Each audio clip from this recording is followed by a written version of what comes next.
things are resolved, maybe it's madness. I'm begging you, please pick up the call. You're causing me damage. I should've known, wasn't your fault, don't even matter. I wasn't thinking clear, trying to take it there. Scared to lose it all, I won't stand a chance. And I don't wanna fake it. What if I can't walk away? You got me standing in the rain, hoping I don't make the same mistake.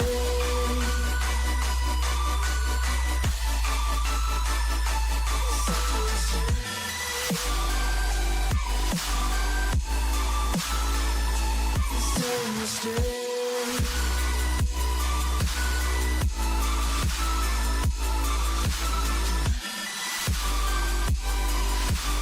Hoping I don't make the same mistake.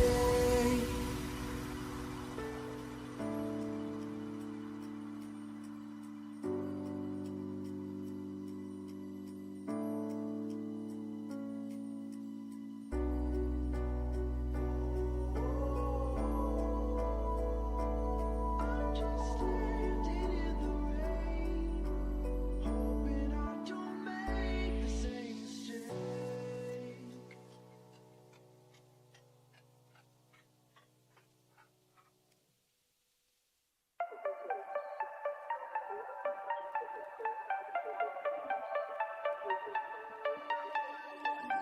Hand out, she holds. It's feeling like we've been here before. We're both so broke. That's something that'll keep us afloat. Don't walk too slow. We can't keep falling deeper again. Came too close and the taste so far from pure. A rush of blood, but we search for so much more.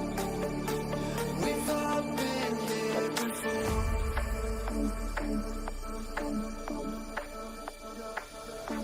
We've all been here before.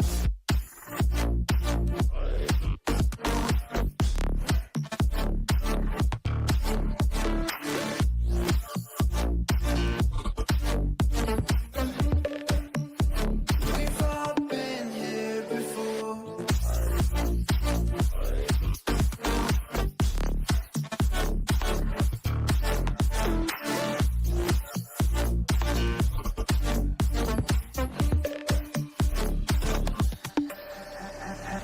Hand out, she holds. It's feeling like we've been here before. We're both so broke. That's something that'll keep us afloat. Don't walk too slow. We can't keep falling deeper again.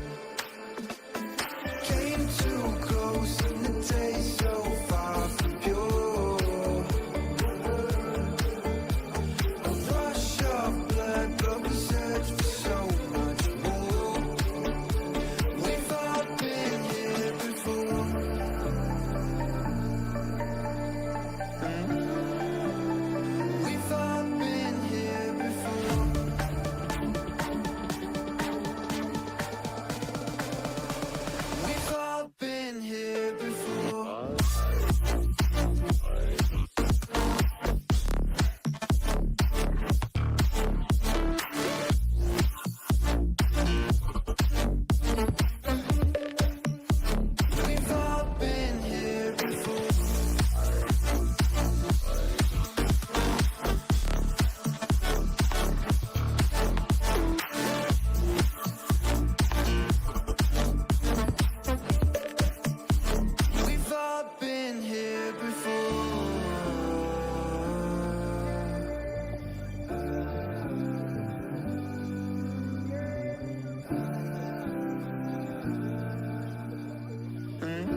Hello, everybody, and welcome back to another Shenandoah University broadcast. Today, we have some fun Overwatch for you guys. I'm Ben, joined by Kyle. Kyle, how you doing? I'm doing great, Ben. How are you? Great. I mean, this is our first Overwatch on stream, at least, of the week, right? We have NECC Overwatch. I believe we're in Division 7. This is Week 1 against Alabama Huntsville. Very excited to jump into this matchup. It's been a while since I've touched on some Overwatch, but you've been playing it quite a bit. What can we expect? What is the meta? What are we looking at in the Overwatch world? So as far as meta goes, it's been, or at least in the WWCS, like competitive leagues, from what I've seen, as far as tanks go, I'm seeing a lot of like Hazard, the new tank on the block, very strong, very polarizing. We also have Malga and Orisa, who, if anyone has been catching up on Overwatch, those two have been very prominent as far as tanks go recently. But support line has kind of been around the same as well. We've seen a lot of Juno, Brig, a little bit of Kiriko, and I'm seeing a little bit of Lucio rise up on a very few comps, but that's beside the point, Ben. I think we're going to expect a lot of brawl coming out from Shenandoah here. Yeah. Shenandoah has always had a history of becoming brawl-centric with the Orisa on Rain Dreamer. We also have a lot of like Tracer / Venture from Tiny Shiny. Yeah, no, I mean, Brawl is kind of SU's bread and butter, right? When you go back, what, 3-4 semesters, it's Dragon Blade X, when Enders was on the team. We had, I believe, King Kong Poppy on the team as well. That was like the Brawl of all Brawl, because Dragon Blade X was just Reinhardt. That's it. That's all we played. It was Reinhardt TP. We knew how to do that one pretty darn well. But now Reinhardt's kind of out of the mix. That's not really what people want to run these days. It is kind of that Orisa, like you said, the Malga as well. And I believe Hazard, the new tank as well, has some promising hopes, I guess, for really any Overwatch player looking to climb the tank ladder here in NA. But yeah, so looking at this roster that we have, right? Some familiar faces from last semester with Rain Dreamer, Tiny Shiny, and Danny, and I believe Abby as well, Clabiella on that support role. But we do have some new faces coming through here. We have Jay Rudy on support, I believe taking the spot from Cherry Shea that was here last semester. And then Empro as well, Emery on that sub position there for that support role as well. So a rebuild of a rebuild, if you will. Right. Yeah, and it's really, I'm really, I guess, interested to see how this team will try to kind of rebuild from the ground up, almost like once again, you know? Yeah, it's going to be very interesting. We do have the schedule, I believe, our weekend schedule up and ready to go. Let's take a quick weekend schedule, our week schedule up and ready to go on this one. Hey, our TV's off. We can't see it, but I'm going to try to look through the window instead. So we have just Overwatch today, which is going to be super nice. Thank you to Ian running in to turn on our television. Thank you very much. Always there to save us. Here to save the day. I didn't know how to text that one through the phone. I couldn't get that up fast enough. I was on camera. So, hey, sorry for the call out. But I mean, it has been a very fun week thus far, right? We have Varsity Rocket League coming off a 3-1 victory yesterday. Our Varsity Smash Bros. Kip absolutely tearing through our competition yesterday. 23 stocks, by the way. Yeah, my co-caster's pretty darn good at what he does. Academy did fall 2-0, unfortunately, and then there's the rest of the week. Monday, 3-0 for our our Varsity Rocket League, falling to Florida Southern. Academy Street Fighter as well, looking very, very strong. Kevin piloting, I believe it was the M Bison for that Street Fighter 6 competition there. Overwatch falling on Tuesday to Leslie University 3-1. So looking to bounce back here in this NECC competition. That was in NACE. Varsity Smash, again, another clean 2-0 from the squad. And then, of course, we had our Tekken going 2-1 Mossman on the Nina, looking very, very good as well. Right, and a very solid week one for Shenandoah's competition. You know, we've had some wins, had some losses, but this is only the beginning for our program, right?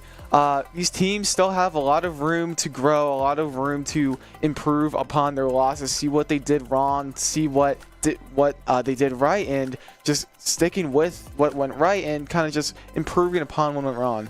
Yeah, no, I mean, it'll be a good chance to really look at our difference, right? I mean, we saw them we didn't see them on stream, but we saw our Overwatch look strong on Tuesday in that NECC competition, going 3-1, a very close series. I know the numbers may say otherwise, but the players were like, yeah, it was just a couple hiccups here and there that if they turn those around, they can be very competitive, and maybe that one comes out in a different way. Maybe it's that 3-2 reverse, or it's a 3-1 in our favor, 3-0. Who knows what will happen? We'll be able to see their improvements here today, but I do believe we have a quick interview with Griff and Danny. Guys, take it away.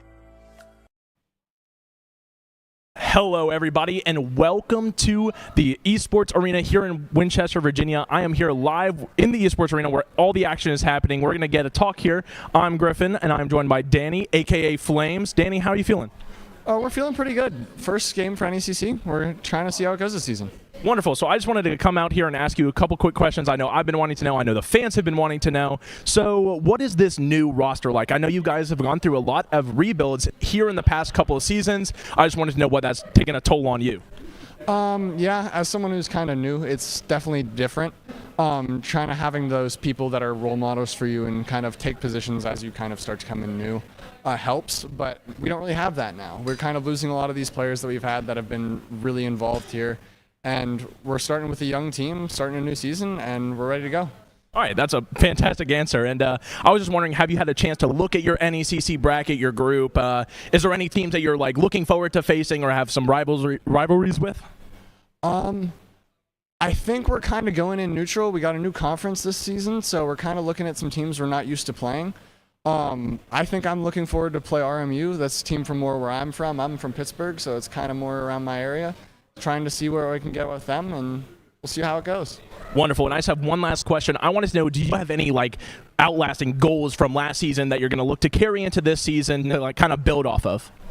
I think I'm looking forward to just try and take what I did last season and elevate it.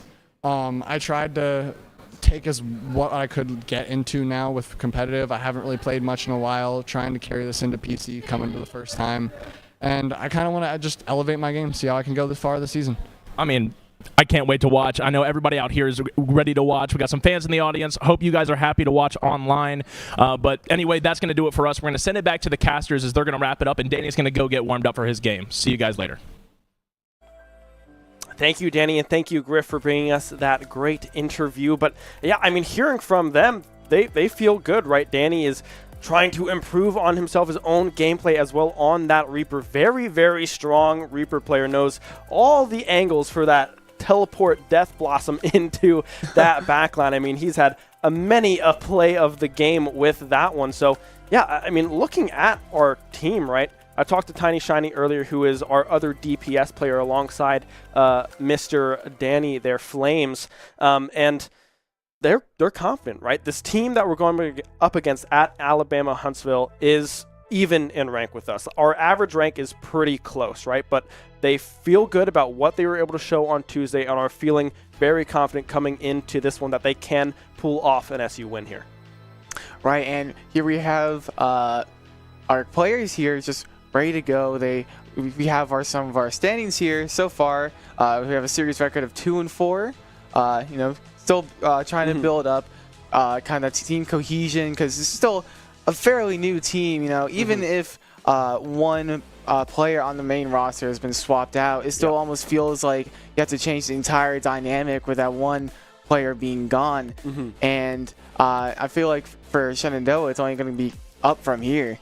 Yeah, I mean, you look on the other side as well for Alabama Huntsville going 3-2, the series record for them. Very positive, a 10-6 game record as well. So a very strong team that we were coming into, but I mean, always room to grow, right? And SU, they feel like they were able to grow quite a bit. Let's take a quick look at, I believe, the groups that we have set up here for Division 7 NECC. Some familiar names, right? You just went up against Thomas More on, I believe it was, Tuesday? I Correct, believe. yeah. And that one, what was, at least it seemed close to us. I know it wasn't close for you guys, but yeah, a familiar face there with Thomas More, Vanderbilt in there as well, Akron Robert Morris, and then Alabama Huntsville, who we play here today. Everyone clean slate, of course. This is week number 1. So yeah, pretty solid group from the looks of it. Right. And right now, with this sort of lineup, it's always sort of interesting to see, like, after week 1, to see how we get a little sneak peek of how things might go for, I guess, the set records for these teams. Like, some might have that good start and get that first win of their season to try to kind of ride that momentum, to try to ride it to as far as they can. Right. But some other teams who have taken that unfortunate loss try to do, how do they get to, I guess, bounce back from that loss and without it, like, snowballing any further. Right, yeah, I mean, coming in mentally with a clean slate into this matchup is exactly what you want to see from this Overwatch roster. Now we go through some of our player cams here. You just saw Rain Dreamer. There's Tiny Shiny. You've seen her on the desk quite a lot, but last semester and this semester, piloting the DPS for SU here. There's Flames there, that Reaper player, the menace of the backline, pairing a lot of the times with Rain Dreamer, with that Orisa in those twos. Jay Rudy, the new support as well. And then I believe we're going to kick it right over to Claviella after this one. Yep, there she is, Claviella, the other support for the SU squad. So everyone looking locked in, getting warmed up here a little bit, ready to go here for week 1, day 1. Right, and here we go. Look, all looks so, I guess, very in tune to their, I guess, their character. You know, Fabiella just so locked in. We see Tiny Shiny just so always trying to keep a smile on. Always, I guess, she's like the person that lights up the room in the team. She's always trying to have a good time. Obviously, she wants to win as well. And there's Jay Rudy giving a good smile. The newbie on the team, always trying to. I guess he's also trying to light up the room, and there's Claviel with a smile as well. a smile and wave to the cameras from the team. I mean, it looks like the spirits are high. I mean, we saw the down the line shot as well. Tiny Shiny getting warm alongside Flames and Rain Dreamer as well. Yeah, everyone looks good, feels confident, getting warmed up as well. So, I mean, it's just a matter of time till we jump into this first map and this first series here for this NECC squad. But what are we expecting to come through from this SU roster? So as far as like map picks is what you're asking. Give me anything. Well, I definitely know this is definitely a widely considered map to be like Legion Tower. Yep. Because I do believe in NECC rules. Map 1 is going to be attack. So attack the center point. Whoever wins 2 rounds wins the map. Yeah, I think it's called control. Legion Tower is widely upon to be the best control map in the game. A lot of players like to, teams like to jump into that stage. And I don't think it'll be any different for Shenandoah because, at least in my experience, I've always seen them go to that Legion Tower on the first map. Yeah, I mean, that is definitely something that they like a whole lot, right? And then we move over to, I believe, Hardpoint is next, or it might be Hybrid. I'm not sure what the order of the modes are for NECC this semester. I don't know if they changed from last time, but I believe second up was that Hybrid rotation. Yeah, I believe Hybrid or Hardpoint was third, and then I think it went into Push and then Escort. Flashpoint. I think Flash. Control, Hybrid, Push is going to be the order. So, yeah, I mean, good starting rotation here for the first 3 maps. Or modes, rather. And as far as map 2 goes, or as far as like Hybrid goes, I do believe since Shenandoah wants to run a sort of like brawl sort of team composition here, I do believe Kings Row might be the optimal choice for him. Just like in the old Shenandoah Overwatch days as well, every time that that mode would be brought up, they would always want to go to Kings Row. Yeah. And I don't think it'll be any different here as far as like the map picks go. Yeah, I mean, I think in our old kind of hype video that we had, there was a shatter right before, I can't remember what the last kind of push location is on Kings Row, but there was a nice shadow from Dragonblade X on that Reinhardt with that TP composition that we used to play. So very comfortable with playing Kings Row there on that hybrid push. I can't remember what the names are. Suravasa ? Or is that the escort? I don't know. But I do believe it's Suravasa. Suravasa. Hey, I'll take it if that is the one that we go to on that push mode. But yeah, expecting this Brawl comp to still come through from this SU squad. Rangemer on the Orisa looked very strong on it last semester as well. I know they were working with that when the Ramasher was kind of in that rotation as well, which I believe is Rangemer's best or most favorite hero to play in Overwatch. And then we have Reaper. Flames will always be on that guy. I mean, that is the tried and true just stud of that DPS lineup. And then we have Tiny Shiny as well. The Tracer, the Venture, depending on what this matchup looks like, it could be either one, right? And then going over to these supports, so we have J. Rudy on this Juno or this Brig, and then we have Clabiella on the Kiriko and Ana. A lot of these supports can really get moved around, really dependent on what the enemy team is running into them. Right, and these supports, so versatile. These 4 supports that you brought up, the Juno, the Brig, the Kiri, the Ana, they're all so flexible in what sort of like team compositions they want to fit in. Because J. Rudy, who's now our main support player, opting to go for more the Juno, who could also be a flex pick as well, but mainly the Brig as a option for a main support. But you also have Clabiella, who could also play Juno, who could also play Kiri, as well as the Ana, who could just fit into those like high, like very different team compositions, whether it's Brawl, whether it's Dive, whether it's Poke. Those supports all just fit in so well, as they're so versatile. And depending on what we see on the other side as well, if there is a Winston coming through with a dive comp or this Doomfist that gets some play here and there, not a whole lot, as the Winston dive is very, very strong, right? We might see this Kiriko come through for that TP into that backline to make sure, all right, I need to cleanse someone, keep them alive, and then we need to try to turn and burn onto this Winston. Or maybe it's just that, all right, Winston's behind us, let's just go forward and have him play catch up. Let's see how far we can get into their own backline and switch this Brawl comp right into a dive comp, frankly, right, with this Orisa.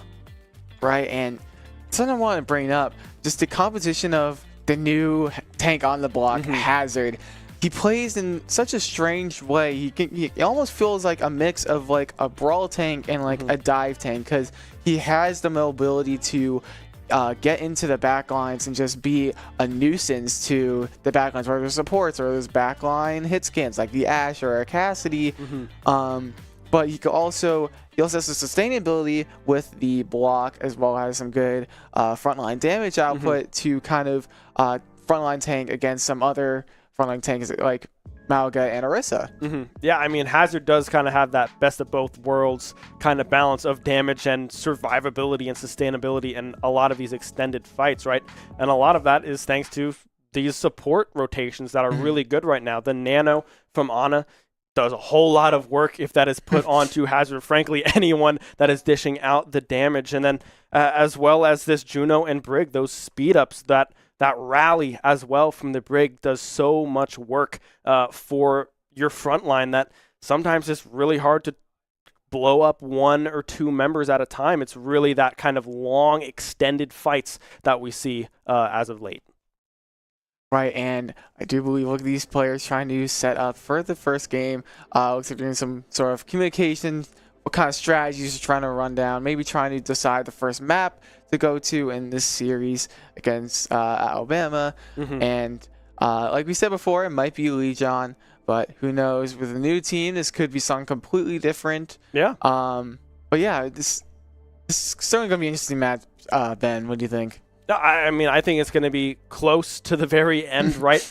Maybe a 5-mapper, maybe not. We'll have to wait and see. That would be a pretty long night ahead of us if we go all the way, go the distance. But we, frankly, will just have to wait and see. I mean, who knows where this one will land? It is a toss-up. Like I said, both teams are very even in this ranking, right? The average ranking of all the members are taking into account and be like, all right, we're kind of sitting around this kind of average here, and these teams are pretty darn close.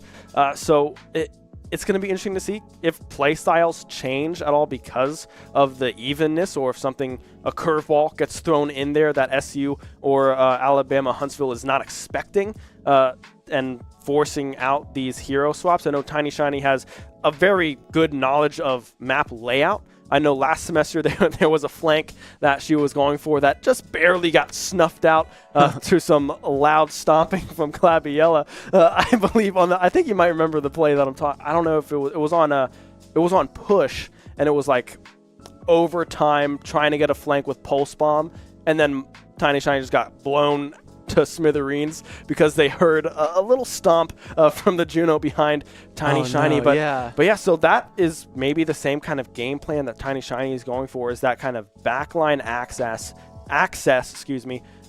being that pest and just trying to get damage dealt, not necessarily finding the kills, leaving that one up to Flames on this Reaper and Raindreamer on this Orisa. So we'll just kind of have to see where everything kind of falls into place and who really takes that first step forwards to try to get these fights initiated. Right, and I like how you brought up the role that Tiny Shiny has. The character she plays, the Tracer and the Venture, both of those kind of fit that sort of role, just being a pest, kind of just diving the backlines, and even if they can't do that, they'll just divert their attention to them and just try to just gain the attention and away from, like, let's say the tanks and like the frontline DPS, like you said before, like Danny the Reaper. And even if like you have to like gain, you have to give them your attention, because if you don't give them your attention, your backline would get blown up by the Tracer. So it's kind of like a darned if you do, darned if you don't kind of situation.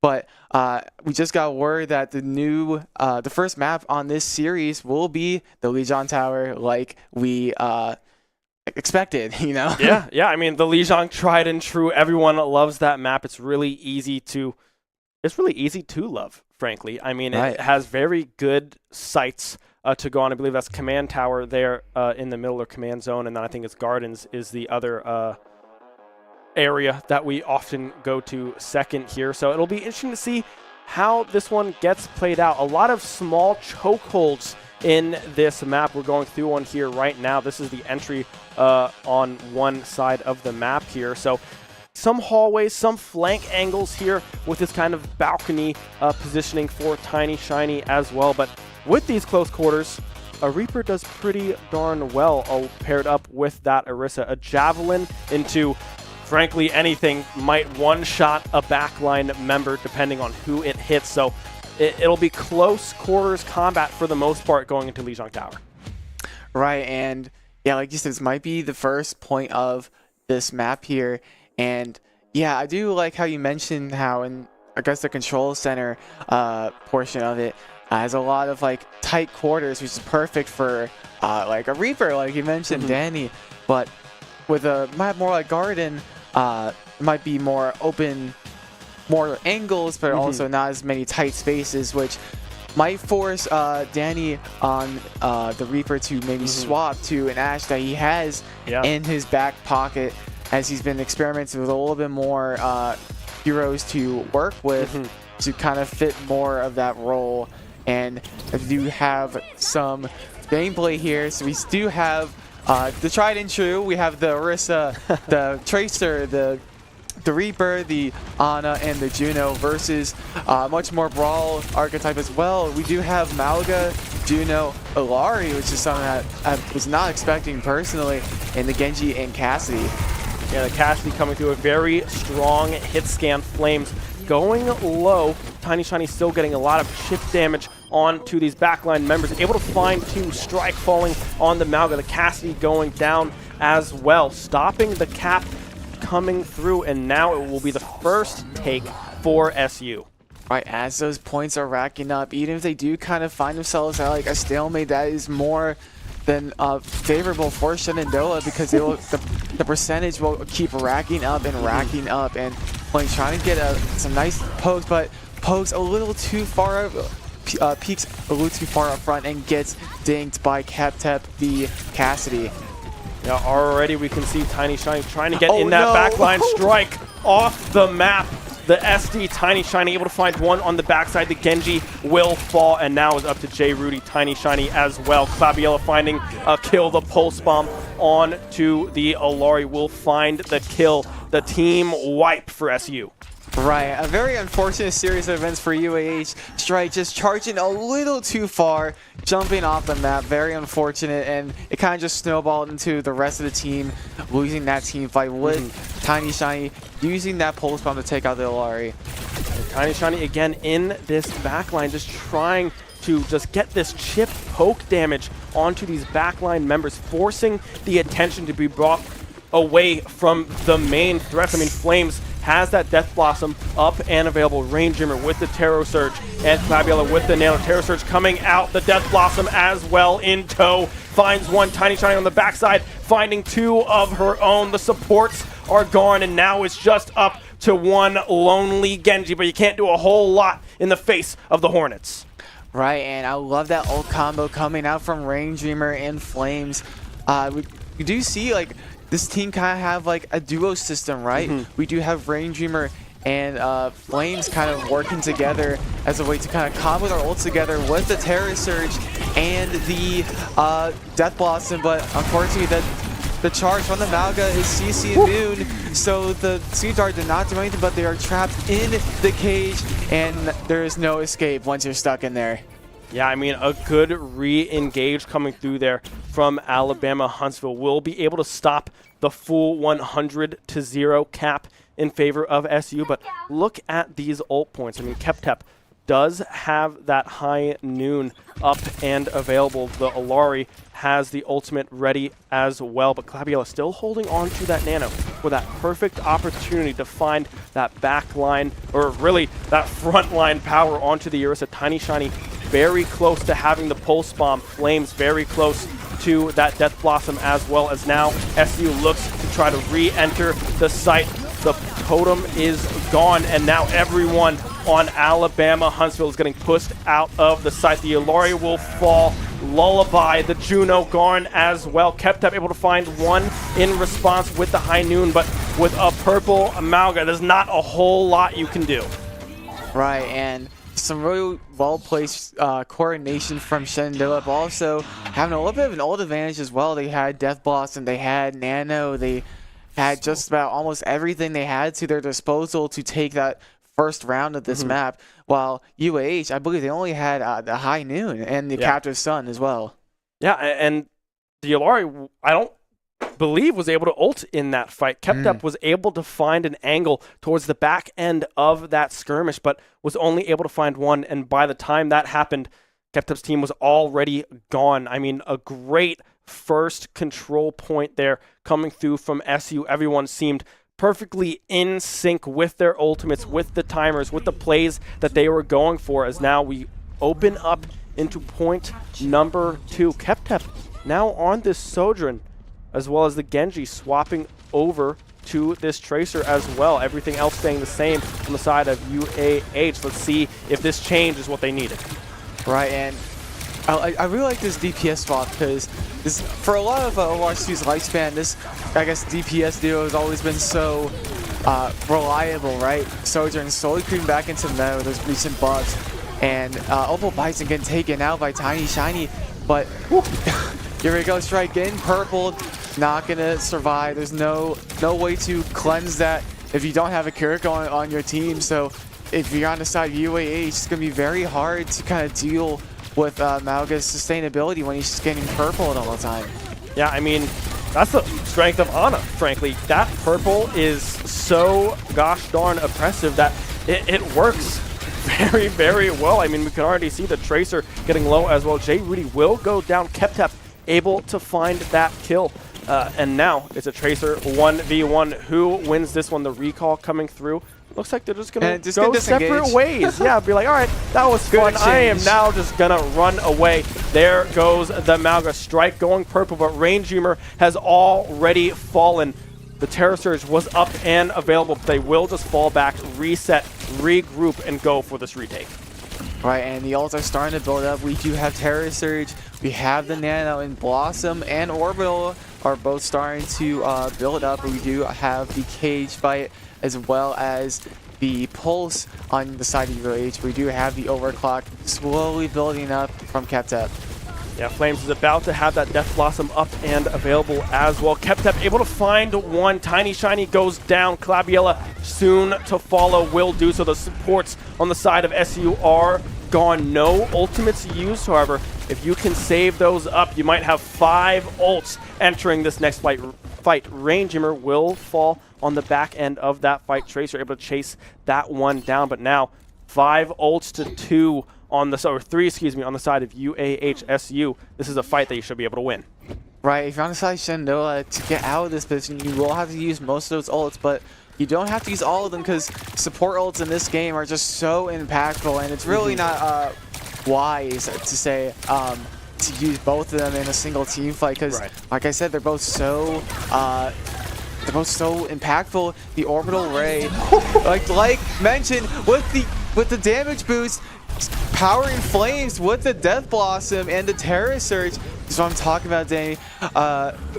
Danny's combo with Rain Streamer, just getting this Terra Surge and Death Blossom combo. Then I really like this sort of dynamics and those starting to build up for each other. Yeah, and that was only 2 ultimates used. J. Rudy still has the Orbital Ray, Clabula still has the Nano, and Tiny Shiny is still hunting in that back line to find the perfect pulse bomb. The Orbital Ray will now come out. Flames is moving forwards, trying to find these kills. The DPS lines are so gosh darn low. Rainjimmer able to finish off one with the Javelin, the other with the gun. Another beautiful fight coming through from SU.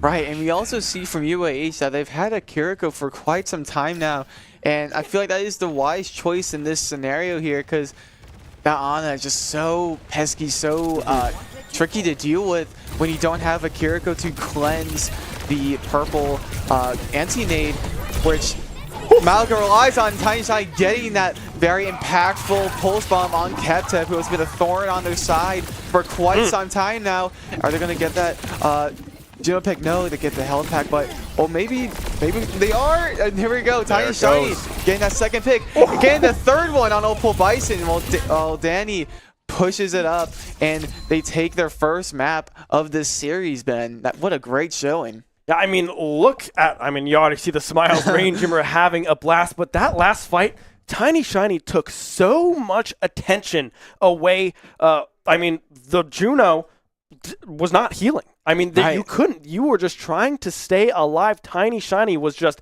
in the backline wreaking havoc, and that just allowed everyone else on SU to keep pushing forward, put on a whole lot of damage, and take a nice 2-0 control and a 1-0 lead in the series. Right, and this is what I was talking about earlier about duos, Ben. This team now has their own set of duos. Like I said before, Rainjimmer and Flames kind of playing this front line, just front tank everything in their path, while we have the support duo in the back, keeping each other alive while also supporting their team up front. That leaves Tiny Shiny. She's up on her own, but with the character she plays, that is perfectly fine with her because attention, it's a resource. Like I said before, she's trying to take attention away from Rainjimmer and Flames and trying to bring it to herself. And just like what we saw there, the Juno was so occupied with her, and she kind of had to, because even if she didn't, she would have died faster, you know? So she had to divert that attention to Tiny Shiny away from the Juno's team, and that's why they weren't getting healed as much. Yeah, it was pretty much flawless execution there from SU, and even in some of these middle fights when they had all 5 ultimates up and available, they did not just go in and go, all right, let's pop everything and let's see what happens. They were like, all right, let's plan this out, right? We're going to rush in with the Orisa, start the Terra Surge, and then Flames is going to Death Blossom and see what we grab out of it. Everyone was purple as well, so that certainly helps on top of things when you can't get the healing from your Juno and from your Kiriko. And really, that swung the rest of that point, right? The momentum was fully in SU's favor. UAH was unable to get any more momentum coming through, and that was really just a massive confidence booster for the squad. Right, and if I were Shenandoah, you would want to ride that sort of momentum to the finish line, because even when they had all their ults, they didn't have to use every single ultimate that they had at their disposal to win the fights needed.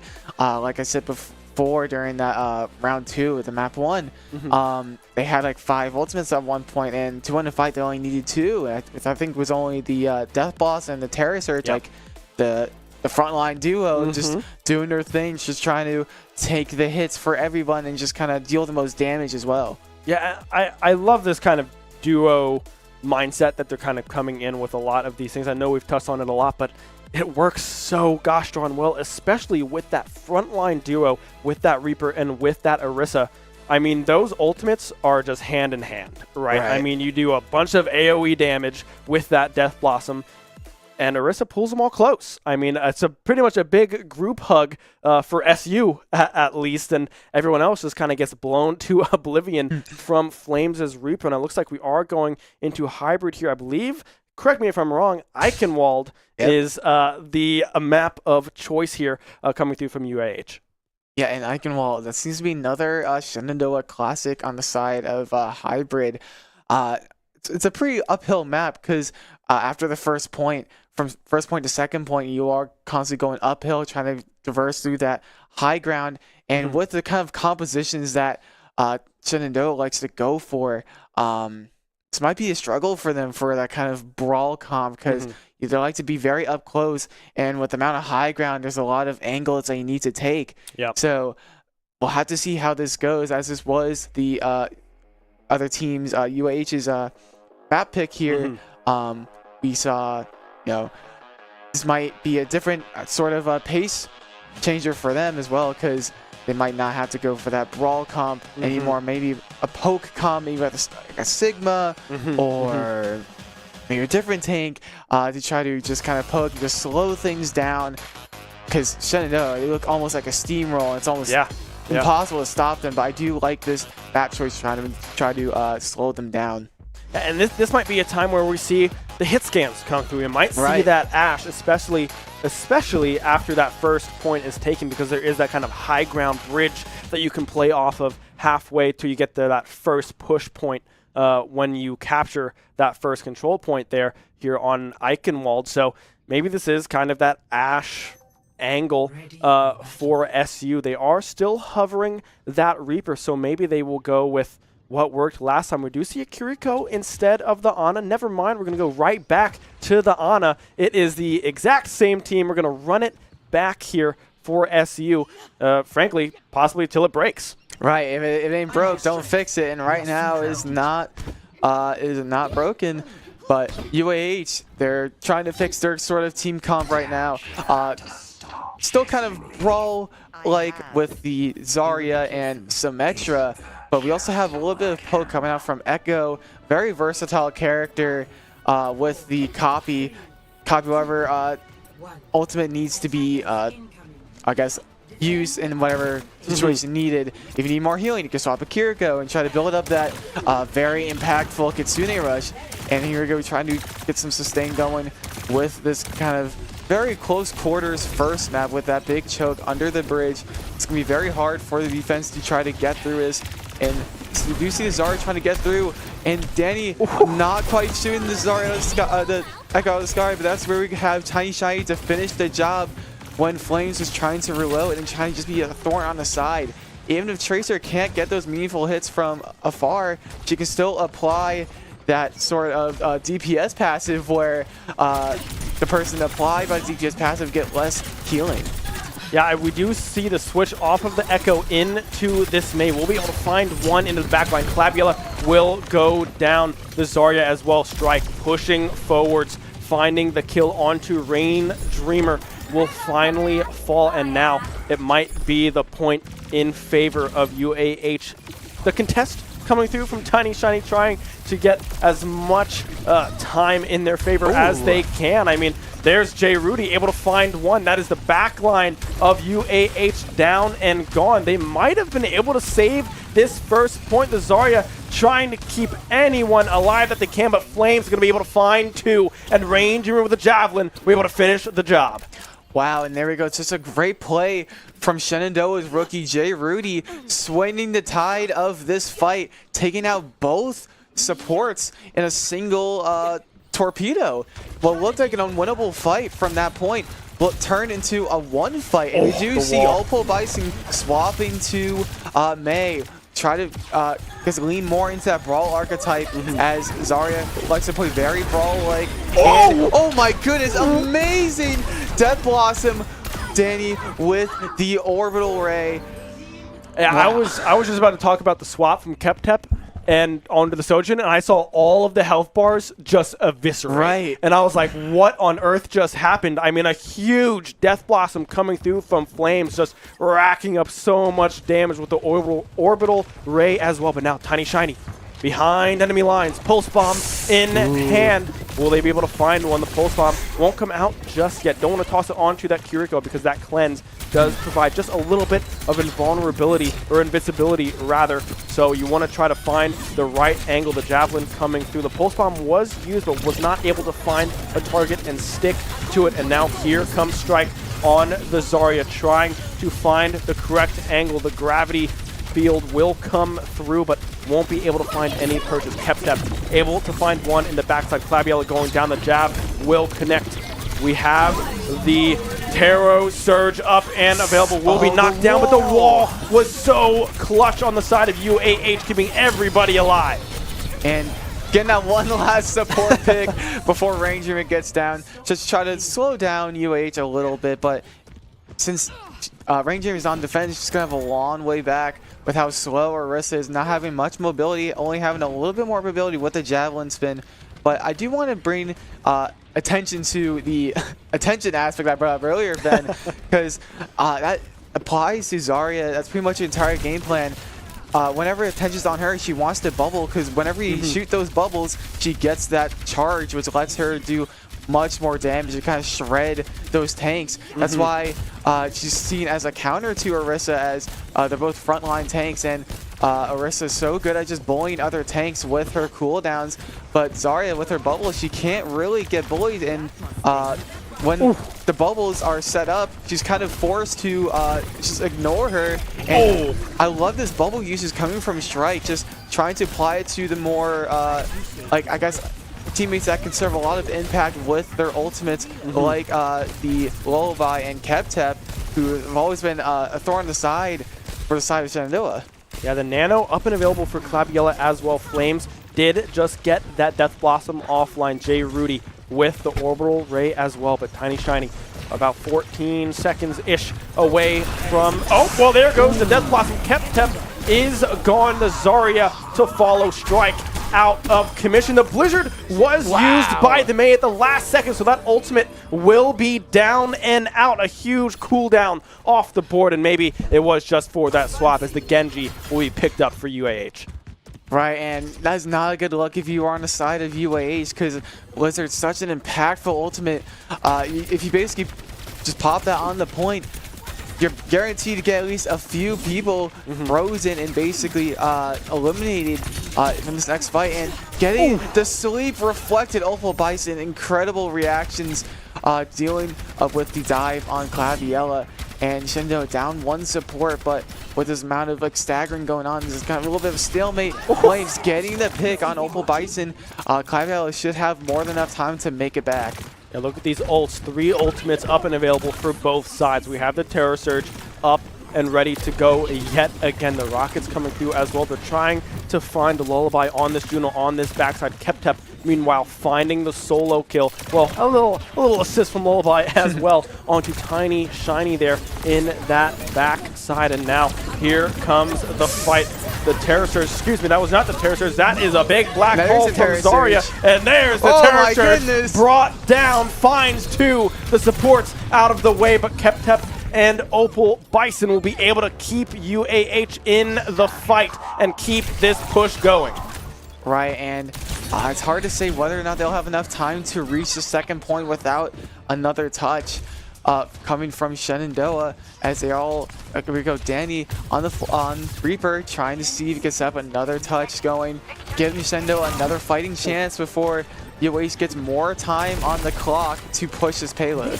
Yeah, Tiny Shiny was spotted. They know where she is. Flame so close to having this Death Blossom up and available. Does have it now. Lullaby goes down. Ranger, the supports are gone, but Flames will fall shortly after as soon as he pops the Death Blossom. Wow. Now it's all up to Ranger. We're able to find Tiny two. Shiny. Will finally go down. Tiny Shiny versus the world will be able to find the kills that are needed. Overtime is done. A good hold coming through from SU.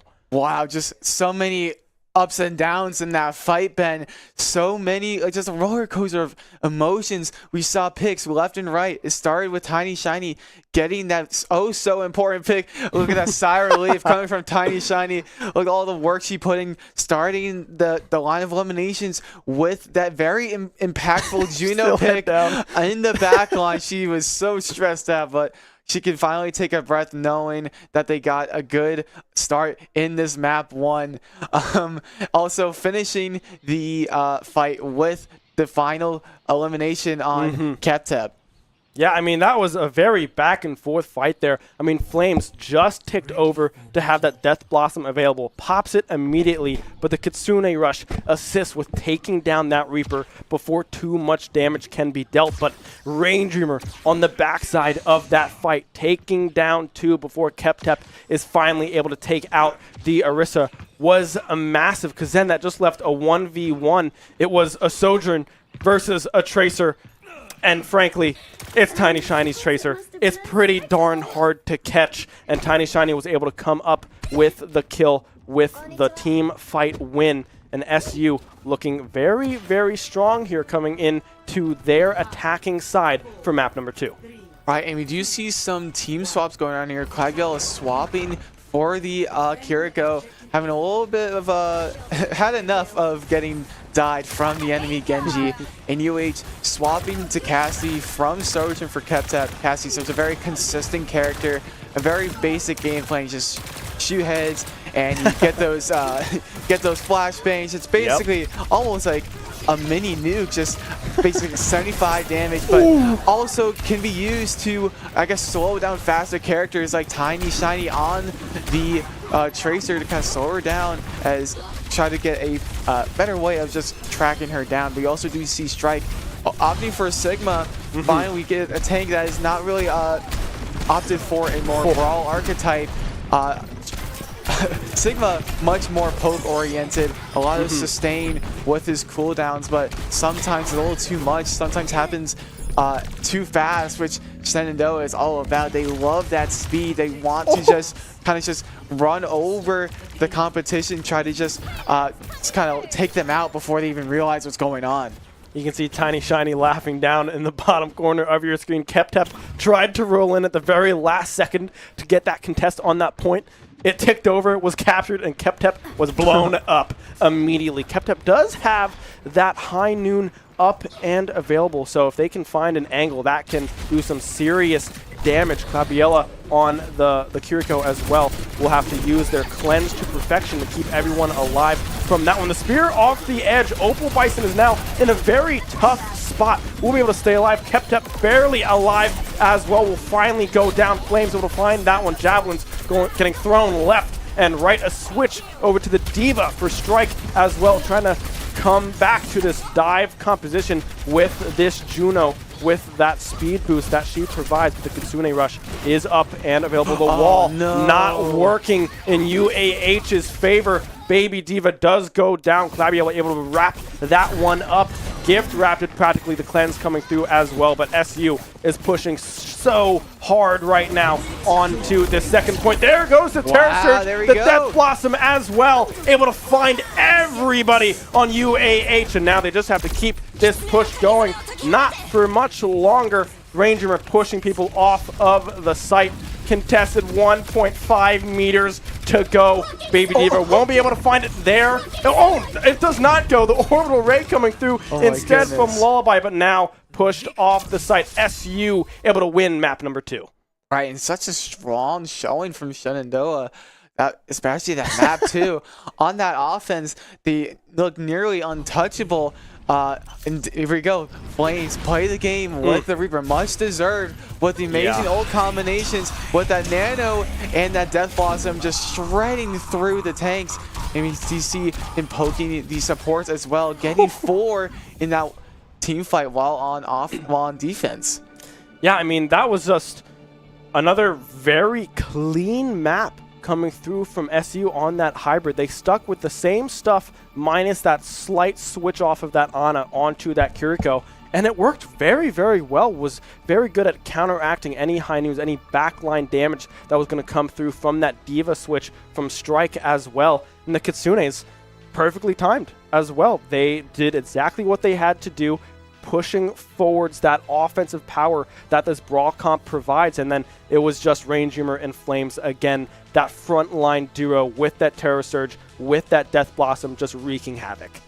Right, and just I really do love that Kiriko pick there. Claviella has always had a pocket Kiriko in the back, but some would say it's kind of her best support. She has the accuracy to hit those very impactful headshots on Kiriko as her primary fire, I guess technically her secondary fire with the knives. They do increased damage on headshots, so yeah, she can almost like two-shot most characters in the game who aren't tanks. And if you can hit those shots, especially during a Kitsune rush when your fire rate is dramatically increased, Kiriko can sometimes just shred through and just give some very nice poke damage while she is healing her team. Yeah, and I had a point, and it just left immediately. But yeah, I mean, this team looked very, very strong. This Brawl kind of style that SU tends to lean towards with every meta that we've seen, or at least that I've seen this SU roster play on, does pretty darn well. I know last semester was kind of that Diva Juno speed up kind of dive compositions with the Winston as well tossed in there every now and then. But I mean, this is just the bread and butter of what SU likes to do. Rainjummer on the Sarissa as well has looked so good. The Javelins, really, really good. I'd love maybe later on in this semester a little graphic of how many spears were hit and how many spears were missed, because a ratio might be pretty darn cool, because I heard Nando, the SU coach, talking earlier this week that the spears, they're hitting a lot of the time, and a lot of the time SU is able to capitalize on those javelins and find those closing kills. Right, when those spears hit, they hit. When they collide with the wall, they get stunned for even longer amount of time. Just a very nice cooldown for Orisa to have, as it's used to bully some other tanks or just disrupt some other ultimates. Like, let's say if Cassie were to high noon from like a high point in the map, she could just chuck that at him, and there you go. The ultimate is just canceled, and just adds more to Orisa's like disruptability as well as her survivability. Yeah, and the speed that Rainjummer is playing this Orisa with also is very beneficial for the rest of the team, right? I mean, Flames has some survivability on his own with that Reaper, with, I believe that's the primary ability, I think is that kind of like shadow ghost that Reaper kind of goes into. Yeah, the Wraith, that's what it's called. And yeah, you can do that, but sometimes you don't have to when there's a Orisa standing right with you, peeling a lot of that damage with the Javelin spin and with that kind of increased armor that they are able to use as well. Going golden is what I like to call it, but that's my League of Legends brain there, just a little bit with Zonier's Hourglass. But yeah, it's very, very strong, and thus far Alabama Huntsville has not been able to really find a response to it. Right, and Orisa, yeah, such a big problem for UAH to deal with. She just has so much to her kit. She has that Fortify, which makes her not only like have more armor like you mentioned before, but she is CC immune. So any ultimates, like we saw in that last fight on that Icon wall while they were on attack, Ranger was able to just fortify while going through a blizzard, and she was unable to get frozen, which is the entire point of the ultimate, to freeze anyone in the area. It's not really about damage, but that crowd control is just so important, especially on a game mode like hybrid. Yeah, I mean, the blizzard was used once, and it was kind of not necessarily a throwaway. I think they were just trying to get it out just to get it out, because they know they were going to go towards this swap back over to the Genji on that attacking side of things.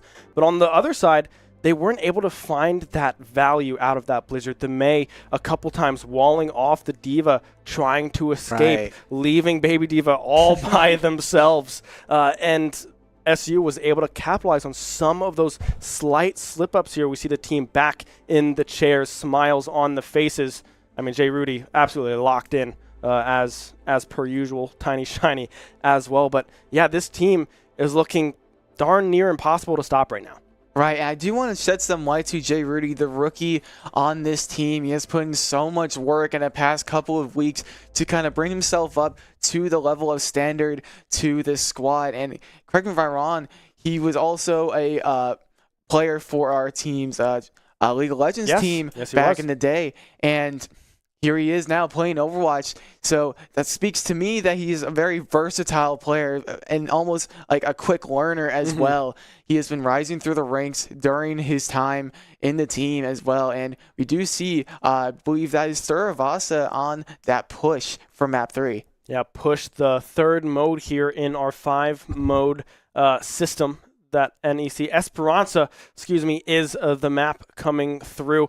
I mean, hey, I was confident with that one too. Suravasa, I was like, yep, that's a Suravasa for sure. That's exactly what we are going to. But yeah, on this push map, historically for SU, the push map is not as strong as some of our other game modes that we do play on. So it'll be interesting to see how SU plays around it this time. With this new roster, maybe these new additions really bolstered and heightened our push potential, but we'll just have to wait and see as SU is looking to try to close out on a clean 3-0. Right, Esperanza, a map that has a lot of it's a very weird map to talk about because like we see right now has a lot of like these choke points, which is great for a lot of brawl compositions, but we see a lot of those windows, all those inside those buildings, those little openings, which is great for taking angles with, like, let's say your Widowmakers or your Cassidys, but also for a character like Tracer, a lot of more room for her to run around and just be a nuisance.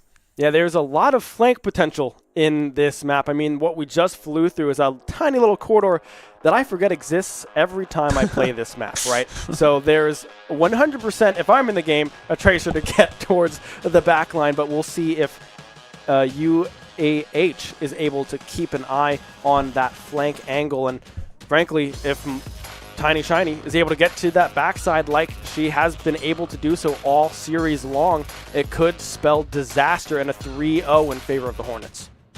Right, and we'll just have to see what happens when we jump into this map, what kind of adjustments can be made by UAH. We've seen a lot of adjustments made in the form of their team comp. We saw the swap from Sojourn into Cass. We saw the swap from Genji to Mei. We saw Malaga to Sigma and Zarya. Yeah. We'll just have to see what sort of adjustments that can be made from UH that goes beyond just the team composition. How do we play? What kind of targets do you want to go for first? What seems to be the biggest issue for us? And we do see another change going on. I'm not sure if I don't know if this that's correctly. real. No, this cannot be I'm gonna real. say no. I mean, all right.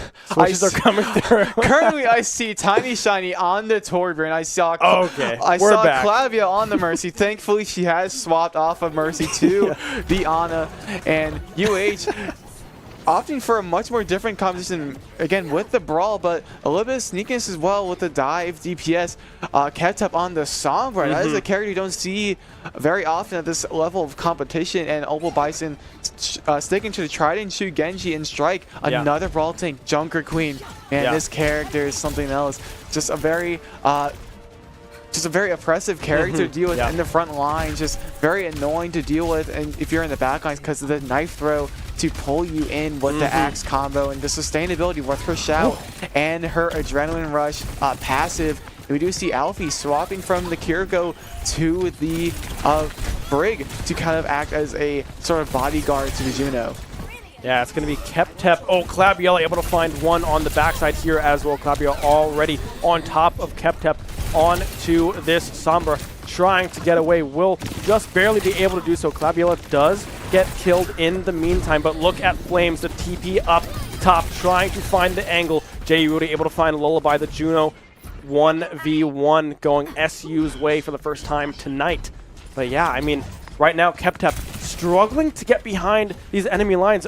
Entering this first initial skirmish all the way at the very beginning, KepTep got nailed with a javelin and almost one shot by Tiny Shiny on this Tracer. So if they can find those angles, if Ranger can continue to hit these insane javelins, I mean, it's going to be a long push map for UAH. Right, and I do love this sort of mobility used from Tiny Shiny and Flames to get into those poking areas with the double blink from Tiny Shiny from the high ground to get into those windows, or the teleport from Flames to kind of just be a nuisance to those who try to set up for, I guess, some sort of flank on the die DPS. But you see a lot more frontlining, hitting that javelin and just bullying to the Genji to just restrict his mobility a little bit, but the purple not quite getting the kill there.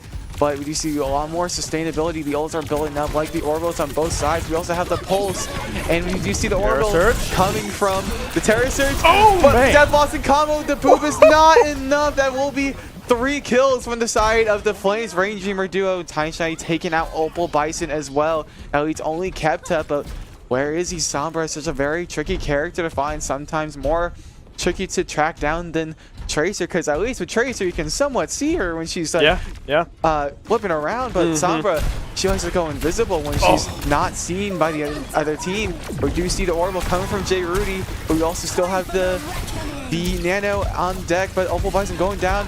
But even though they got hit by the Carnage from Strike, that is not enough. They were able to properly sustain from that, popping the Nano on Range Dreamer.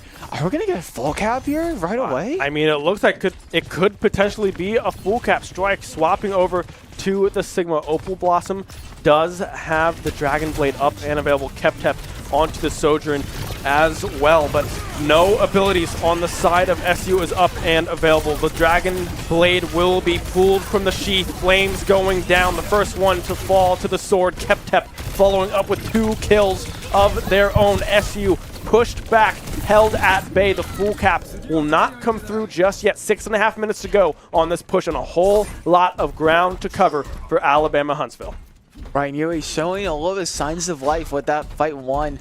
When Opal Bison started that fight with the Dragon Blade, Shenandoah already used all of their ultimates at that point, so they had no other ultimates to match that with, and kept to kind of capitalize off of the staggerness from Shenandoah to rack up 3 more kills on the side of UAH. Yeah, nice reset coming through here from SU. Tiny Shiny trying to find this poke damage yet again. The first distance being put in UAH's favor now, but still a long way to go. The Pulse Bomb coming through will find one. The Brig erased in the blink of an eye. Flames, however, will go down. KepTep able to find that kill. Now Ranger in trouble, has to be healed. J. Rudy now in trouble as well. Everyone on top of the back line. Strike able to find 2 melees back to back. The supports are gone for SU. Tiny Shiny trying to be that thorn for SU, but KepTep shutting that one down fast. UAH with a great fight and a great push to start their re-engage, if you will. Right, and we do see a little bit of adaptation from UAH here. Do see that they're trying to track down Tiny Shiny on the Tracer as they seem to be the biggest sort of threat for them, as she always seems to poke the back line, just be a big nuisance for them, while also trying to just ignore the Orisa that is so oppressive. Trying to get another combo going, but no, that's nothing to show for, but still getting one. Nice javelin. Taking out Alfie with the rally on that was being activated, and no other ultimates being used to my knowledge. And yeah, no overclock got used as well from KepTep, but that was not enough to swing the tide of this fight. Yeah, KepTep was able to find 1 kill with that overclock, but 2 beautiful javelins coming through for Ranger. One onto the purple Sigma, and then again onto the overclocked Sojourn. KepTep trying to escape, but shut down immediately by another javelin. Great stuff coming through from the tank player for SU. Flames will get taken out yet again by KepTep here. Sojourn doing a great job at hunting down this Reaper and keeping them at bay.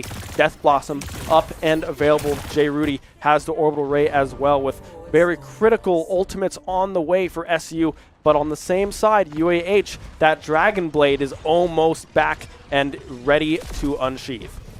Right, and we do have more ults to show for from side of Shenandoah. We do have the Death Blossom. No Terror Surge in sight to get out, but getting one with the Death Blossom. Happy enough, who knows, as Opal Bison takes out Kaibel with the Dragon Blade. TinyShy taking out Alfie with just a quick melee strike, taking out. They're just trading back and forth. There is no tank on the side of UOH, which could be a big problem for them. But TinyShy taking out two with two quick melees, Opal Bison and Lullaby. And it looks like Shenandoah is taking back the robot after a big drought of them having control over it. Yeah, Opal Bison and Flames pop their ultimate pretty much at the exact same time, both able to find one, but in the end, SU able to reign supreme. The Orbital Ray perfectly placed on the side of J. Rudy. Now, TinyShiny has the Pulse Bomb up and available, trying to find this back line access. Glabiella, the Nano, up and available as well on this Ana strike. Does have the ultimate up and available. I'm not sure what that one was called. I'm going to say Gravity Well, question mark. I'm not entirely sure, but one goes purple. The bomb explodes, and there goes Sigma's ultimate. Finds Glabiella. Will be able to find the kill with that one. The Nano off the board, but already SU trying to maintain possession, pushing forward. Flames able to find one. TinyShiny in the backside. A fist to the head to Kep goes down. Ranger able to find the kill onto Lullaby as well. And now Terror Surge Nano still up and available for SU. Right, and Kaibel unfortunately was not able to cancel out the Flux with the Sleep Dart. Barely missing the mark there, but doesn't seem to be the biggest deal for her, as she was the only one to go down in that fight to my knowledge. And Shenandoah still has two very important ultimates at their disposal. Strike swapping to the new tank on the block, Hazard. We'll have to see how this goes when the timer is slowly ticking down, only 2 minutes left. This gets decided by whoever has pushed up more at this point. And the Terror Surge, will that take out the Soldier? And they just popped the Overclock, not yet. But there's no more support, only the Hazard and the Sojourn are left standing. But it looks like his Hazard just cannot sustain enough without his support by his side. And another clean sweep from Shenandoah. They still have the Nano on deck, and the Death Blossom is so close to being online as well. A little bit more, and the Pulse Bomb can also be added to the mix. Yeah, Orbital Ray ready for J. Rudy as well, but again, Ranger finding an opening, pulling the trigger immediately. So many people just went purple. Ranger going in, javelins getting thrown, in goes Flames, will be taken out by Kep. Ranger able to find Lullaby in the meantime. Everyone stacked up on this robot, but everyone on the side of SU is falling. Ranger, the last one standing on the point, might be able to find the kill. The javelin just barely going wide, going to fortify. The Nano coming through as well. Will this be what swings it back into SU's favor? No, it is not. SU unable to get to that robot. Another team fight win for UAH. Right, and nicely done by UAH. They did have the positional advantage, as even when one teammate would fall, they would quickly respawn and get out, like we saw at the end of the fight. Opal Bison was the first to go, but also was still able to be there at the end of the fight as well, without just getting his mobility and the quick respawn timer to like distance. I guess we can call it ratio, but UAH have way more ultimates than Shenandoah at this point. We do have the Dragon Blade as well as the Rally, as it will get popped by Alfie, but getting stunned in the process. At this point in the game, Shenandoah just has to win one team fight, and it should be over for this series. But Opal Bison has something to say about it, taking out both supports, and Kep taking out Flames. This is looking very dire for Shenandoah, but if you're on the side of Shenandoah, this might not be the worst thing in the world, as they only have to win one more fight. If UAH constantly on the back foot this map 3, they have to win every fight from now until then if they have any chance of continuing this series. Here's the thing, look at these ult timers, right? Ranger just used that Terror Surge, won't be able to have that one up for possibly the next two pivotal fights here.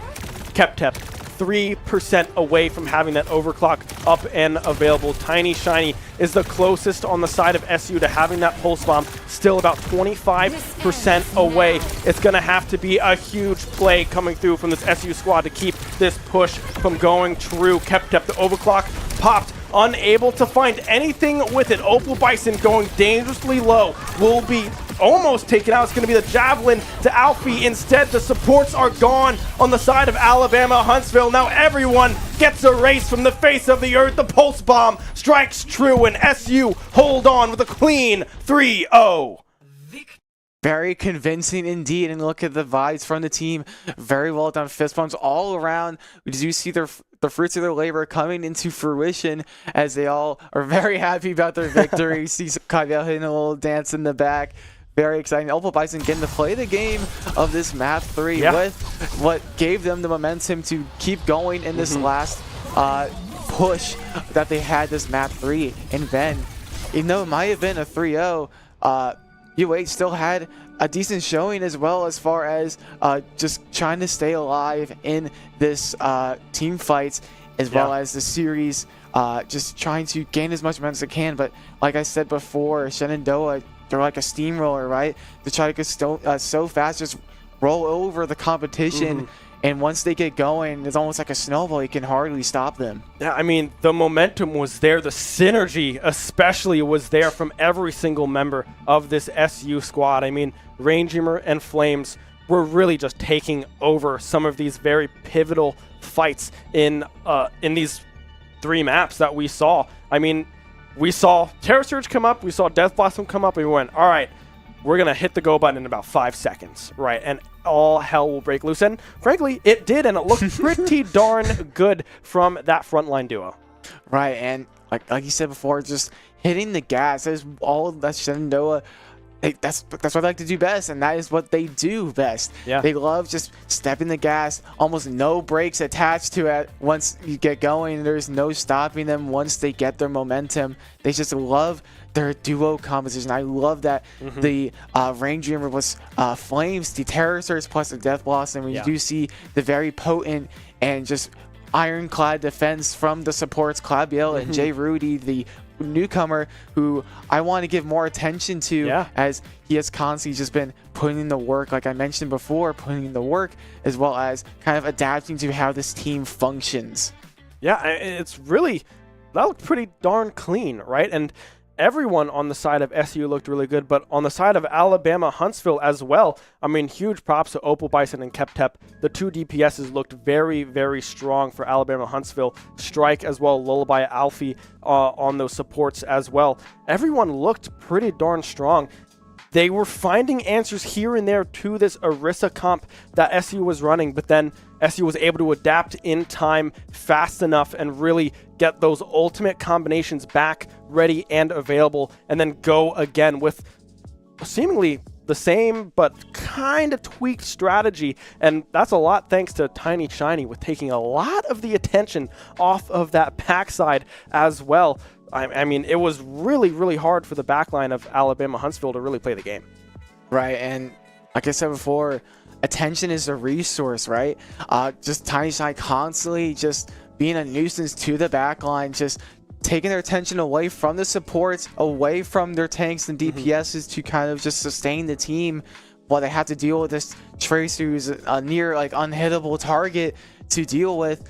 In the backline, she might have the lowest health pool in the game, but that doesn't mean she's easy to take out because she has that mobility and even the sustainability with her movement, able to run around to pick up health packs, so she can kind of play her own game. Like I mentioned, she doesn't really have a duo in the sense of this team comp. She just plays her own game and has that recall to just get more position, get more charges from her dash as well, and just keep her HP up. Yeah, that get out of jail free card is pretty darn useful. We do have a little bit of insight on the way as well. We have an interview ready to go. Griffin is standing by with Bailey, Raindreamer, our Orisa tank. Take it away, guys. All the adrenaline. Hello, everybody. We are back after all the action is done. I am Griffin once again, and I am joined today by Raindreamer. We had a quick little 3-0 in favor of Shenandoah. Great performance. Raindreamer, how are you feeling after that performance? I am feeling really proud of our team. I knew that we could do it. We've been working really hard to build our synergy. I mean, even over last summer, we play so well together. Me and Danny specifically have been working on like our duos and making sure that we are holding hands in game and just playing together, and it really paid off. difficulties there for that interview. I don't know. We're trying out some new tech here. We got some new toys and still going through some bumps there. Unfortunately, unable to get that interview. But from the little bits that we did get, they played over the summer, looked pretty darn good, and they kept playing and are friends and very happy to be playing together. So yeah, great stuff coming through from the SU squad, and I just can't wait to see more. Yeah, and such a great start from SU and their NECC bracket as well. They might not have had the best showing in terms of results-wise on their NACE match on Tuesday. We did not get to see the true details on that. We didn't really get to have that broadcasted, but this is such a great showing for them on the side of NECC, solidifying as one of the few schools to get a first win on their season pool. And just let's see if they can ride that momentum like they do in game, outside of the game. Like, what can they do to improve their play styles, to improve upon like the mistakes that they may have made, and kind of just solidify more of those like duo aspects that we were talking about before. Yeah, no, it has looked great thus far. We are going to give one more shot at this interview, see if everything is fixed. We'll toss it right back over to Griffin, who is still joined by Bailey Rangemer, our tank player. For that, everyone, we are back after that short technical delay, but we are once again joined by Rain Dreamer. We already asked the question about how you felt after that match. We talked about how you guys had that beautiful combo. We talked about this energy. Now, what I want to know is, what long-term goals do you guys have for the season? That's actually something we haven't fully discussed as a team, but I say for me personally, I just want to win it all. I want to make sure that we can get a really good season and win it all. That is the goal, as always. Have fun, win it all, coincide. But anyway, in Game 3 specifically, what was the mentality near the end, right? We saw you guys have such a strong push initially. You got the first checkpoint and then had almost the whole thing right off the bat, and then there was kind of some back and forth throughout the match. We saw some pick swaps coming on from the other team. You guys stayed solid with your kind of roster. So what was the mentality there? So on that map specifically, when we were pushing the bot, we had gotten so far that, yes, we could have ended it, but we didn't want to have them win that fight and then have them push it really far while we're respawning. So what we do is that we give them that space to think that they're going to push it all the way, and then we roll them, and then we proceed to push the bot further. We let Molly push it as Tracer because Tracer can get out super duper easily. So mentality-wise, we were solid. Like, we knew what we were doing. We were all very calm, surprisingly. But yeah, I'd say that's what we were doing. All right. Thank you for joining me today. Very insightful, very knowledgeable. I want to thank all you guys for watching at home. We're going to send it back to Kyle and Ben in the booth to do our outro. I will see you guys later. It worked. Hooray. Yeah. We got the interview on the stream for you guys, Ranger, with that insight. Good to hear that they were not nervous at all in that map 3 push, because it did look like Alabama Huntsville had a little bit of a momentum going there, but they calculated it out ahead of time, knew that, all right, we can give them space. We have a lot to give, and it worked. Yeah, I do love the comments from Shenandoah. Map 1, you always get those new season, new jitters coming from either side of the story, right? So it's really important that you kind of keep your mental level-headed, keep your head up, try to take a deep breath, get rid of all the nerves as much as you can, just play it out, because sometimes you can't eliminate all of the nerves, and it's important you just play through it and just stick with your team, stick with the game plan, and that is exactly what Shenandoah did to win this series. Even when UAH were winning a few fights in that map 3, winning a bit more of momentum to swing the game more in their favor as time went on, Shenandoah were still able to solidify that last win and keep their pace and their head together. Yeah, I mean, that is just a great showing from the squad. I think that will do it for this week. Join us next week for more esports action. Drop a like, follow wherever you are watching. Be a friend, tell a friend something nice that might just change their life, and we will see you next week. Winchester, Virginia. I am here live in the esports arena where all the action is happening. We're going to get a talk here. I'm Griffin, and I'm joined by Danny, a.k.a. Flames. Danny, how are you feeling? We're feeling pretty good. First game for NECC. We're trying to see how it goes this season. Wonderful. So I just wanted to come out here and ask you a couple quick questions. I know I've been wanting to know. I know the fans have been wanting to know. So, I think I'm looking forward to play RMU. That's a team from more where I'm from. I'm from Pittsburgh, so it's kind of more around my area. Trying to see where we can get with them. And one last question. I wanted to know, do you have any outlasting goals from last season that you're going to look to carry into this season to kind of build off of? I think I'm looking forward to just try and take what I did last season and elevate it. I tried to take as far as they can. Right. But some other teams who have taken that unfortunate loss. Mentally, with a clean slate into this matchup is exactly what you want to see from this Overwatch roster. Now we go through some of our player cams here. You just saw Ranger. There's Tiny Shiny. You've seen her on the desk quite a lot, but last semester and this semester, piloting the DPS for SU here. There's Flames there, that Reaper player, the menace of the backline, pairing a lot of the times with Ranger, with that Orisa in those twos.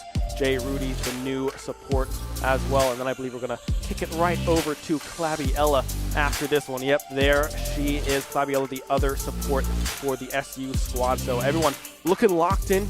Always trying to have a good time. Obviously, she wants to win as well. And there's Jay Rudy. Brig, those speed ups, that rally as well from the Brig does so much work for your front line that sometimes it's really hard to. You have to you have to give them your attention, because if you don't give them your attention, your backline will get blown up by the Tracer. We're going through one here right now. This is the entry on one side of the map here. So some hallways, some flank angles here with this kind of bow scan flame going low. Tiny Shiny still getting a lot of chip damage onto these backline members. Able to find two, Strike falling on the Malga, the cast and cap coming through, and now it will be the first take for It's by Captep the Cassidy.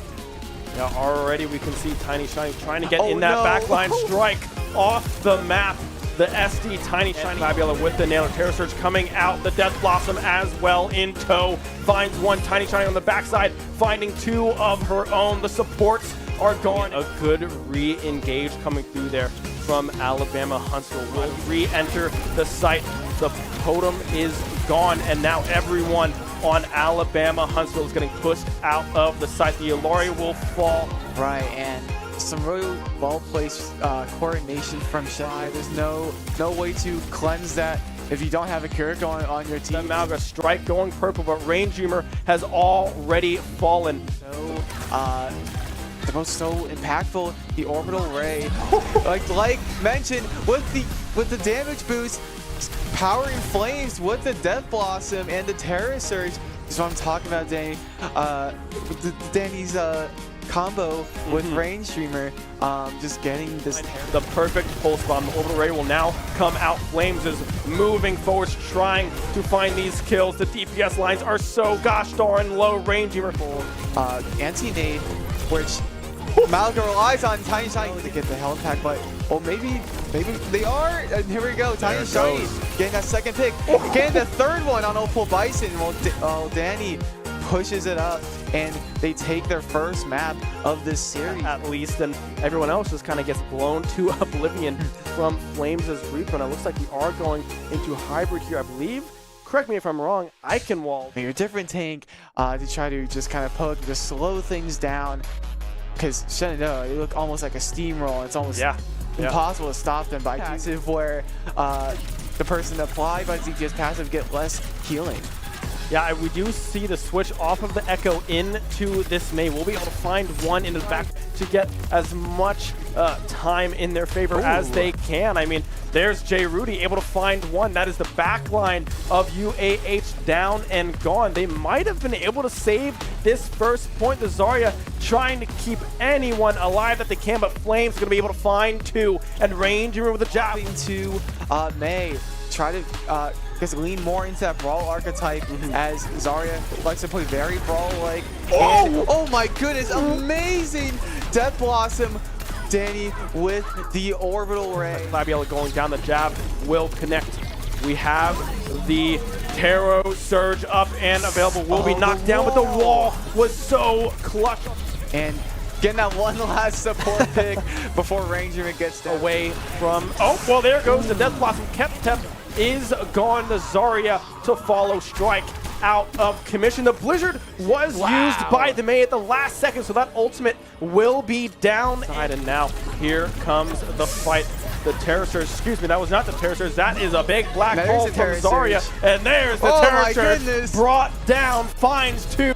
The supports out of the way, but Kep and Opal, the Death Blossom. Now it's all up to Ranger. Able to find two. Will finally go down. Tiny Shiny versus the world will be able to find the kills that are needed. Overtime is done. A good hold coming through from it. Opted for a more brawl archetype. Sigma much more poke oriented, a lot of sustain with his cooldowns, but it's too fast, which Shenandoah is all about. They love that speed. They want to just now in a very tough spot. We'll be able to stay alive. Kept barely alive as well. Will finally go down. Flames able to find that one. Javelin's getting thrown left. You is pushing so hard right now onto the second point. There goes the Terror Surge. The Death Blossom as well. Able to find everybody through instead from Lullaby, but now pushed off the site. SU able to win map number 2. Right, and such a strong show. Go. Flames play the game with the Reaper, much deserved, with the amazing old combinations, with that Nano and that Death Blossom just shredding through the tanks. And you see him poking the supports as well. Player for our team's League of Legends team back in the day, and here he is now playing Overwatch. So that speaks to me that he is a very versatile. It's a very weird map to talk about because like we see right now has a lot of like these choke points, which is great for a lot of brawl compositions, but we see a lot able to find one on the backside here as well. Claudio already on top of Kep onto this Sombra, trying to get away. Will just barely be able to do. Ranger can continue to hit these insane javelins. I mean, it's going to be a long push map for UAH. Right, I do love this sort of mobility used from Tiny Shiny and Flames to get, and you do see the orbital coming from the Terror Surge. But Death Blossom combo with the poop is not enough. That will be 3 kills from the side of the Flame. Dragon Blade will be pulled from Sheath. Flames going down. The first one to fall to the sword. Kep following up with 2 kills of their own. SUAH's favor now, but still a long way to go. The Pulse Bomb coming through will find to start their re-engage, if you will. Right, the Orisa, that is so oppressive. Trying to get another combo going, but no, that wasn't to show for. We're still getting one. Nice javelin. Taking out Alfie with the rally on that was being activated, and no, happy enough, who knows, as Opal Bison takes out Kaibel with the Dragon Blade. Tiny Shiny taking out Alfie with just a quick melee strike, taking out. It's just they're just able to find one. Tiny Shiny in the backside, a fist to the head. Kep goes down at this point, and he's used the Terror Surge. Will that take out the Soldier and then just pop the Overclock? Not yet, but there's no more supports. Only the Hazard and the Sojourn are left standing, but it looks like his Hazard just cannot sustain enough without his support. Out by Kep. Ranger able to find Lullaby in the meantime. Everyone stacked up on this robot, but everyone on the side of SU is falling. Ranger be over for this series, but Opal Bison has something to say about it. Taking out both supports, and Kep taking out Flames is looking very dire for Shin. Almost taken out. It's going to be the Javelin to Alfie. Instead, the supports are gone on the side of Alabama. Huntsville. Now everyone gets erased from the face of the earth. The team very well done. Fist bumps all around. As you see their Shenandoah University is a big little university rising. With 22 Division III sports teams, over 200 areas of study, over 300 annual performances, an elite academic esports program, nationally ranked health professions programs, one of the biggest university presences on Broadway, immersive AR and VR learning programs, cybersecurity and computer science programs, and innovative undergrad and graduate programs. all at a place that cares for you. Shenandoah University is the big little university rising. Find out more at su.edu/rising. We have the esports arena right here on campus in Winchester, Virginia, and this facility acts as the hub for all esports activity at Shenandoah University. Students are able to use this space not just for competition and practices, but also as a living learning community and a sandbox for them to come and explore and practice and try out things related to and through esports in the gaming industry so that they're getting that hands-on learning and the skills necessary to help them find a career by the time they graduate. We also have the professional level broadcast production booth where we do all of our broadcasting and production, from casting of our games that we play right here on campus to working with outside entities to record footage for them as well. In addition to the space that we have here in the esports arena is the esports war room. Our students get to use that space for studying, but also outside projects. So our students get to use this space for professional development and the academic side of our esports program, which is such a critical component to go with that competitive element that we have. So we combine all of our facilities at Shenandoah University with competition, community, and career preparation. We have over 250 days of programming, and there's something for everybody, and we want you to be part of it.